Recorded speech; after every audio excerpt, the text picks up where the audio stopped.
আসসালামু আলাইকুম সবাইকে। আজকে মাছের ডিম দিয়ে আরও একটা নতুন রেসিপি আপনাদের সাথে শেয়ার করব।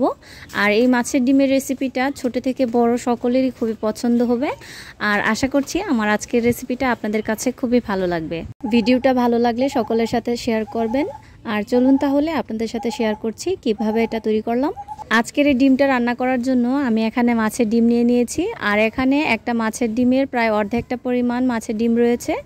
এখন এর মধ্যে আমি দিয়ে দিচ্ছি স্বাদমতো অল্প একটু লবণ, আর 1/4 চা চামচ দিয়ে দিচ্ছি হলুদ গুঁড়া, লাল মরিচের গুঁড়া দিয়ে দিচ্ছি 1/4 চা চামচ, আর দিয়ে দিচ্ছি ধনিয়া গুঁড়া 1/4 চা চামচ। এখন এর মধ্যে অল্প একটু লেবুর রস দিয়ে ডিমটাকে গুঁড়া মশলার সাথে ভালো করে মিক্স করে নিব। আর যখন ডিমগুলো ভালো করে মিক্স করা হয়ে যাবে তখন এই ডিমটাকে আমি একপাশে কিছুক্ষণের জন্য রেখে দিচ্ছি। আর এদিকে আমি একটা চুলার মধ্যে একটা তাওয়া বসিয়ে দিয়েছি। তাওয়াটা গরম হয়ে গেলে এর মধ্যে আমি দিয়ে দিচ্ছি সয়াবিন তেল। আর এখন তেলটা গরম হয়ে গেলে ফেটিয়ে রাখা ডিমটাকে এর মধ্যে আমি দিয়ে দিচ্ছি। আর এখন একটা ছোট্ট চামচের সাহায্যে ডিমটাকে ভালো করে তাওয়ার চারপাশে একটু ছড়িয়ে দিলাম। আর যখন এক পাশ ভালো করে ভাজা হয়ে যাবে তখনই এটাকে আমি উল্টে দিচ্ছি। আর এখন এই পাশটাকে একটু ভালো করে ভেজে একটা ছোট্ট চাকুর সাহায্যে এটাকে আমি লম্বালম্বি করে এইরকম ছোট ছোট করে কেটে নিচ্ছি। আর দেখতেই পাচ্ছেন এটাকে আমি কি রকম করে কেটেছি, আপনারা চাইলে এটাকে অন্যভাবেও কাটতে পারেন। এখন এটাকে আমি চুলা থেকে নামিয়ে নিচ্ছি।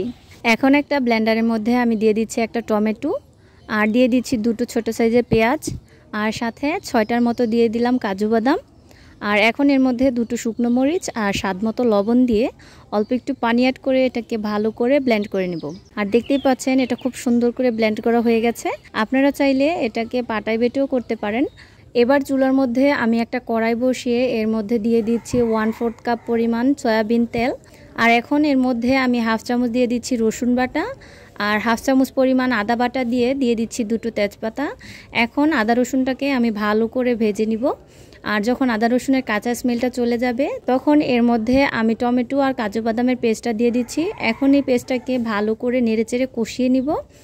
আর মশলাটা যখন ভালো করে কষানো হয়ে যাবে তখন এর মধ্যে স্বাদমতো লবণ, হাফ চা চামচ পরিমাণ দিয়ে দিচ্ছি হলুদ গুঁড়া, আর 1/4 চা চামচ ধনিয়া গুঁড়া, আর সাথে দিচ্ছি 1/4 চা চামচ পরিমাণ জিরা গুঁড়া। আর এখন এই মশলাগুলোকে ভালো করে আমি নেড়েচেড়ে কষিয়ে নিব।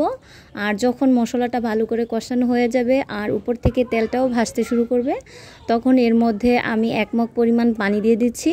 এবার মশলার সাথে পানিটাকে একটু ভালো করে মিশিয়ে তারপরে এর মধ্যে ভেজে কেটে রাখা ডিমগুলোকেও দিয়ে দিচ্ছি আমি। সবগুলো ডিম দেওয়া হয়ে গেলে ডিমগুলোকে আমি ঝোলের সাথে একটু মিশিয়ে দিচ্ছি। আর এখন এটাকে ঢাকনা দিয়ে ঢেকে কিছুক্ষণ ফুটিয়ে নিব। যখন ঝোলটা একটু ফুটে উঠবে তখনই এর ঢাকনাটাকে আমি খুলে এর মধ্যে দিয়ে দিচ্ছি 1/4 চা চামচ পরিমাণ গরম মশলা, আর সাথে দিয়ে দিচ্ছি কয়েকটা কাঁচামরিচ, আর এখন এর মধ্যে কয়েকটা ধনেপাতা কুচিও অ্যাড করছি। এবার এটাকে আরও একটু ঢাকনা দিয়ে ঢেকে দিব। এটাকে কিছুক্ষণ ঢেকে রাখলে কাঁচামরিচ, ধনেপাতা আর গরম মশলার ফ্লেভারটা পুরোটা ঝোলের মধ্যে সুন্দর করে ছড়ে পড়বে। এই তো আমার রান্নাটা পুরোপুরি হয়ে গেছে, দেখতেই পাচ্ছেন এর গ্রেভিটা কীরকম হয়েছে। আর ডিমটাকে আমি এখন ঠিক এ পর্যায়ে চুলা থেকে নামিয়ে নিচ্ছি। এখন এই গরম গরম ডিমগুলোকে একটা পেয়ালার মধ্যে আমি ঢেলে নিচ্ছি। আর মাছের ডিম তো আমরা অনেকভাবে রান্না করে থাকি, একবার এইভাবে ট্রাই করে দেখতে পারেন। এই রান্নাটা খেতে খুবই মজার হয়ে থাকে আর দেখতে খুবই লোভনীয় হয়ে থাকে। আর এখন এর উপরে আমি ছোট্ট একটা পুদিনা পাতা দিয়ে দিচ্ছি, এতে এটা দেখতে খুবই ভালো লাগবে। আর আশা করছি রেসিপিটা আপনাদের কাছে খুবই ভালো লেগেছে। যদি আমার এই রেসিপিটা আপনাদের কাছে ভালো লাগে তাহলে অবশ্যই বেশি বেশি করে লাইক, কমেন্ট এবং শেয়ার করবেন। সকলেই ভালো থাকবেন। আল্লাহ হাফেজ।